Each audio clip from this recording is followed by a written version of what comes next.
Good morning. Thanks a lot for the very kind introduction. It's a pleasure to be here today to share my experience with the regulatory review of bioanalysis, specifically in the biosimilar space. In this presentation, I will start with a brief background about the biosimilars from a regulatory perspective, and then move on to the typical components of a biosimilars application, specifically the portions that are related to clinical pharmacology and pharmacokinetics assessment. The main objective of this background section is to highlight the very important role of bioanalysis in the review of the biosimilars applications. In the following section, I will share with you some interesting case examples to highlight the importance of good practices in terms of assay validation and sample analysis. I will conclude my presentation with a set of recommendations and provide references to what the FDA generally expects from a bioanalysis perspective. Through the Biologics Price Competition and Innovation Act, which is part of the Affordable Care Act of 2008, the Congress created an abbreviated approval pathway for biosimilars known as 351K. The main objective of this act is to provide the public with greater access to safe and effective biological products and decrease healthcare costs. As a result, we have witnessed a steady increase in the approval of biosimilars as demonstrated in the chart on the right. Since the first approval in 2015, the number of biosimilar approvals has been steadily increasing up to 10 approvals in 2019. It is important to note, however, that a biosimilar product is not a generic product. Contrary to the small molecule drugs, data supporting the approval of a biosimilar product is relatively extensive, mainly due to the complexity of biologics. Biologics are large molecules with a complex structure that includes primary amino acid sequence, higher order secondary and tertiary structures, and various post-translational modifications that are highly dependent on the media in which the biologics are being produced. Consequently, there is higher variability in biologics compared to small molecule drugs. In essence, biosimilars are not identical copies of the reference product. Minor differences in clinically inactive components are allowed. These differences, however, do not affect the safety, purity, and potency of the proposed product. In terms of establishing biosimilarity, the goal of the biosimilar development program is to demonstrate biosimilarity between the biosimilar product and the reference product. It is not to independently establish the safety and effectiveness of the proposed product. So an array of data comparing the proposed product to the FDA-approved reference product is required to support a demonstration of biosimilarity. The comparative data are generated and evaluated in a stepwise fashion that begins with a strong foundation in detailed analytical studies that include structural and functional characterization, and then animal studies to characterize toxicity, and then clinical studies to demonstrate safety, purity, and potency of the proposed biosimilar product in one or more of the indications for which the reference product is approved. The clinical assessment typically includes assessing immunogenicity, pharmacokinetics, and in some cases pharmacodynamics, and may also include a comparative clinical study. I want you to know that in this paradigm, PK similarity is required to support a demonstration of biosimilarity. There is another concept, the concept of interchangeability. In addition to the data required to establish biosimilarity, an application for an interchangeable product must include additional information to show that the proposed interchangeable product is expected to produce the same clinical result as the reference product in any given patient, and also show that for a product that is administered more than once to an individual, switching between the proposed interchangeable product and the reference product does not increase the safety risk or decrease the effectiveness compared to using the reference product only. In essence, an interchangeable product is meant to be one that can be substituted for the reference product without the intervention of the healthcare provider. The considerations for demonstrating interchangeability with a reference product are detailed in the guidance document shown on the right. One of the important points to note is that the interchangeability or switchability study includes characterization of the PK of both products, and PK is an endpoint in that study. In terms of the scope of the clinical pharmacology review, In a typical biosimilars application, the scope of the clinical pharmacology includes an assessment of the PK or the PD study. This assessment basically includes study design. For example, parallel versus crossover, the PK sampling plan, multiple dose versus single dose, the study subjects, healthy volunteers or disease populations. The main objective is to select a design that is most sensitive to differences between the two products should they exist. Additionally, a PK assessment for comparative clinical studies is included for exploratory purposes. Needless to say, the adequate assessment of PK is dependent on adequate performance of bioanalytical method that is adequately validated. As reviewers, our primary objective is to make sure the bioanalytical method is adequately validated, cross-validated, and the in-study performance is acceptable. The method validation parameters such as limits of quantitation, accuracy, precision, selectivity, sensitivity, and stability should all be in agreement with the FDA guidance on bioanalytical method validation shown on the right. This slide is a very important slide. The objective of this slide is to highlight the importance of bioanalysis in the review of biosimilars. I compiled a list of clinical pharmacology information requests that were sent to applicants during the review of the 27 biosimilar applications that have been approved as of June 2020. These are requests that are issued by the clinical pharmacology review team to applicants to request additional information or additional data or clarifying aspects of the clinical pharmacology content in the submitted BLA.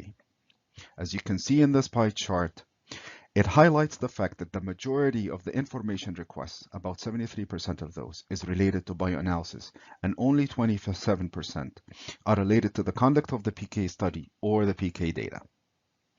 So we focused on the bioanalysis information requests, and as you can see in this pie chart, the bigger one, 88% of the information requests were related to validation, and only 12% were related to sample analysis, right? Moving on, we took the ones that were sent with regard to validation and we further analyzed them. And we found that the majority of the validation issues are related to stability, whether it's long-term, benchtop, or freeze-thaw. And the second item on the list is the accuracy and precision, which is basically related to the performance of the QC samples and the calibration standards during the validation runs.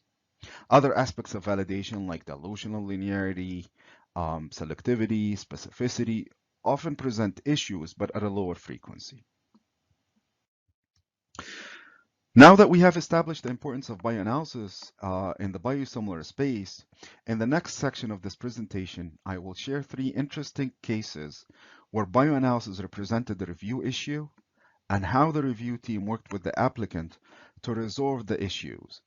The first case discusses the importance of Bioanalysis platform. To give you a brief background about the molecule, so you have a bit of context, it's basically a monoclonal antibody, and we have the advantage of multiple applications being submitted at the same time. So we have a rich body of PK data from similar studies. Additionally, the PK profile of this monoclonal antibody is well characterized and has low variability in general. The design of the PK study was acceptable from a clinical pharmacology perspective, so everything looked good. However, data from the PK similarity study showed that both the reference product as well as the proposed biosimilar were present in lower concentrations compared to the similar studies reported in the literature and the data available at FDA. Specifically, the AUC of the reference product, which is common to all studies, was about 55% lower in the submitted study compared to the literature reports. The review team investigated the possible demographic factors that may affect the PK of this product. And as shown in this table, there are no differences in the demographics that could possibly explain the differences in the PK. Even though there might be some differences with regard to race, being that Asian population typically have lower body weight, these differences do not explain the observed trend in the PK. The review team issued an information request to the applicant. and the applicant confirmed the review team's conclusion that there are no notable differences in the study design or the patient demographics. The applicant stated that the observed differences are likely due to the assay platform. Interestingly, the applicant provided updated PK data obtained with the new method. Now let's call it method 2. As we see in this diagram, it shows the differences between the two assays used to quantify the study drug. In the original method, which is denoted as method 1, and the updated method is denoted as method 2. In method 1 on the left, the assay includes streptavidin-coated particle with the antibody attached. The antibody binds to a recombinant target protein represented with the red blocks on the diagram. The study drug, represented as red antibody, binds to the target protein, and then a reporter antibody binds to the study drug. In method 2 on the right, the recombinant protein, represented with the red blocks, is coated onto the plate. The study drug, the red antibody, binds to the target protein, and then a reported antibody is added. So as you can see, there are obvious differences between the two assays. First and foremost, method 1 requires more binding and washing steps compared to method 2. Method 2 requires sample dilution, while method 1 does not. As you can also see, the critical reagents used in both assays are different, and that led to the dynamic range of the assays was also different. As mentioned previously, the applicant provided updated PK data with method 2, which shows higher concentrations compared to the PK data obtained with method 1. The new data was very similar to published information and the data available at the FDA. In essence, method 1 seemed to have suboptimal capturing of the study drug due to low incubation times, the reagents used, and assay methodology. These differences resulted in lower binding of the study drug and reporting lower concentrations. The assay was probably insensitive to differences in PK, and the FDA communicated these issues to the applicant. Fortunately, as I mentioned before, the applicant provided updated PK data with an adequately validated method, method 2, and the review team found the data acceptable, and the updated PK data was used for regulatory approval.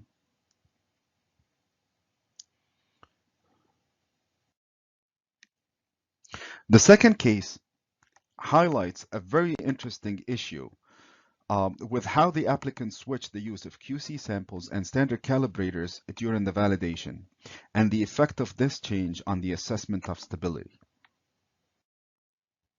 Again, to give a little bit of context, this molecule is another monoclonal antibody.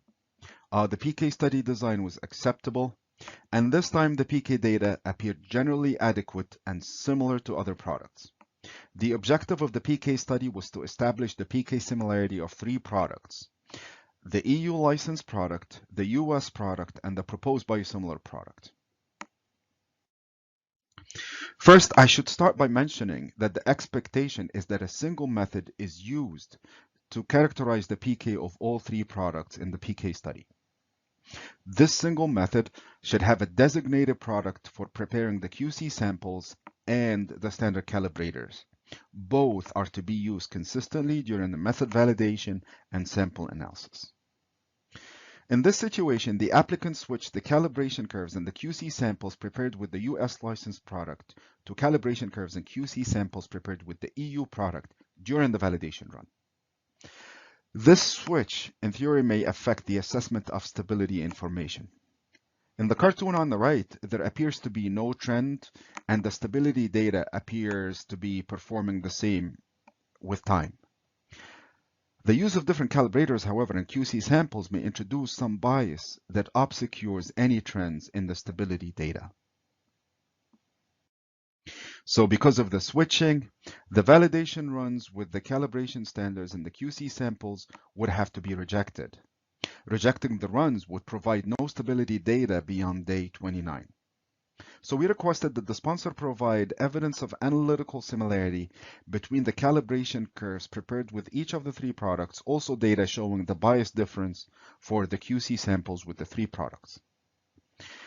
There were also additional validation issues. The validation report did not include information regarding the stability of the EU product. Specifically, the long-term stability was not established because the sponsor had only a very late time point, which did not meet the acceptance criteria. Also, there was no freeze-thaw or benchtop stability information for the EU product. Finally, the dilution linearity used in the sample analysis ranged from 5 to 500-fold, but the validated range was 500 to 2500-fold. So going back to the calibration standard issue, an information request was sent to the applicant. The applicant provided nominal calibration standard concentrations plotted against the readout for all three products. As you can see in the plot to the right, the overlaid calibration standard plots are exactly on top of one another, and the logistic regression parameter estimates are essentially identical. However, the concentrations used in these plots do not represent the validated range. Additionally, there is no information regarding the QC bias performance. The applicant, however, included stability data for the US product and the proposed product using the US calibration standards and US QC samples. Another information request was sent for the missing validation information, and the applicant provided data to support the long-term stability for the EU-approved product using the US license calibration standards. This stability data was initiated and completed during the review cycle. Similarly, the freeze-thaw stability and benchtop stability were also established for the EU product during the review cycle. The dilution linearity data were also provided during the review cycle, and the BLA was recommended for approval from a clinical pharmacology perspective. So I specifically wanted to share this case to highlight two very important facts. Number one, stability, long-term stability, benchtop stability, and freeze-thaw stability needs to be established for each product individually. These are three different products, and the stability information from one product cannot be extrapolated to the other. The second issue I want to highlight is that the PK similarity should be demonstrated with a single method with a chosen product for calibration standards and QC samples. This method should be used consistently both for validation and sample analysis. In the last case I want to share, there's another interesting case related to the issue with calibration standards and method validation report. In the case of this product, it's a monoclonal antibody. The PK study the design was acceptable. There were no flags in the PK profile. The data appeared generally acceptable and similar to other approved products.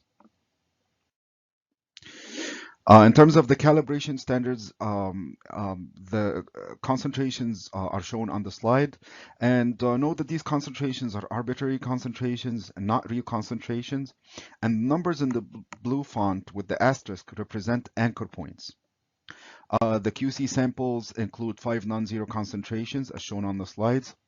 The normal lower limit of quantitation, low QC sample, medium and high QC, and upper limit of quantitation. The study sample analysis was analyzed with a calibration range of 10 to 300 concentration units.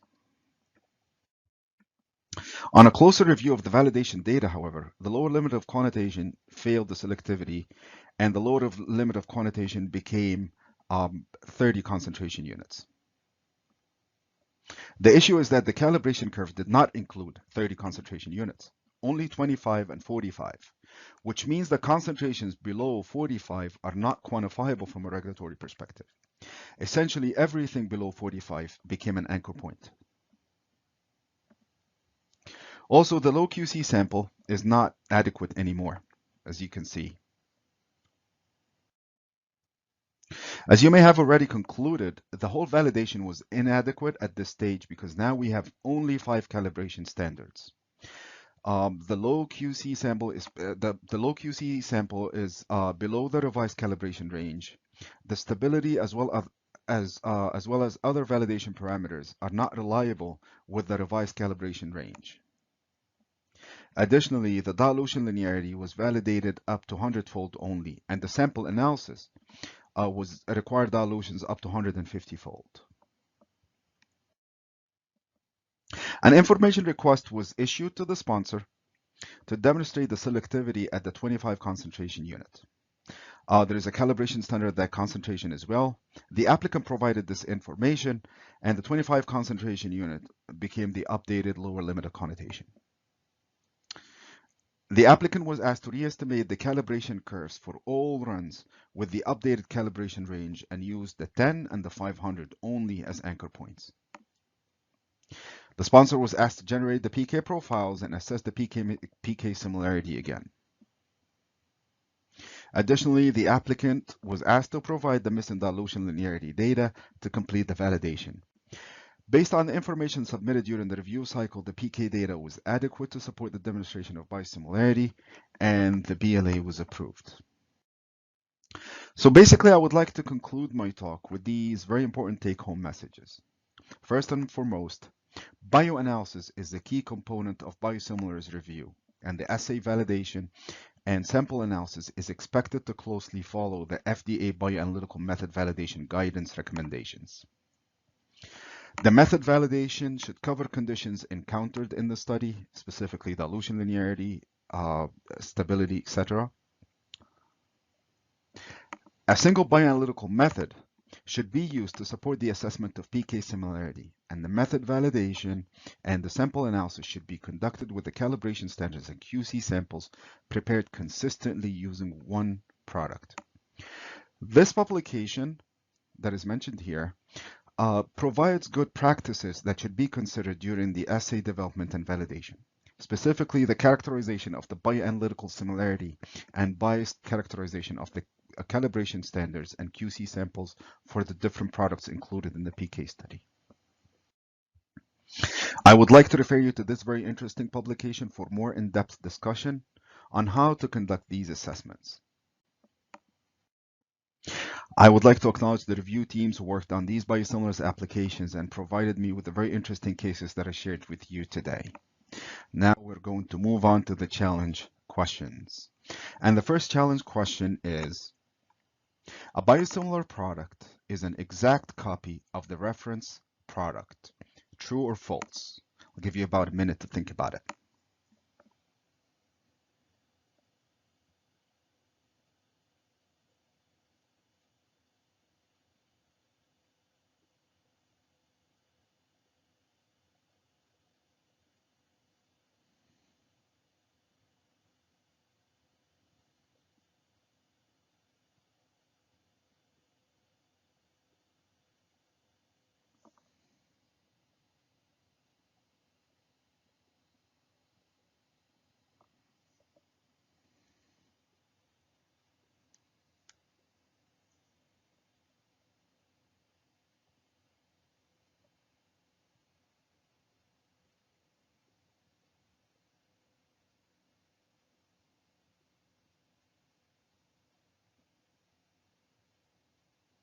And the correct answer is false. Minor differences that do not affect the clinical performance of the biosimilar product are allowed. Moving on to the second question. An interchangeable product can possibly have higher clinical safety and efficacy risk compared to the reference product, yet can be substituted without healthcare providers' intervention. True or false? I'll give you another minute to think about it.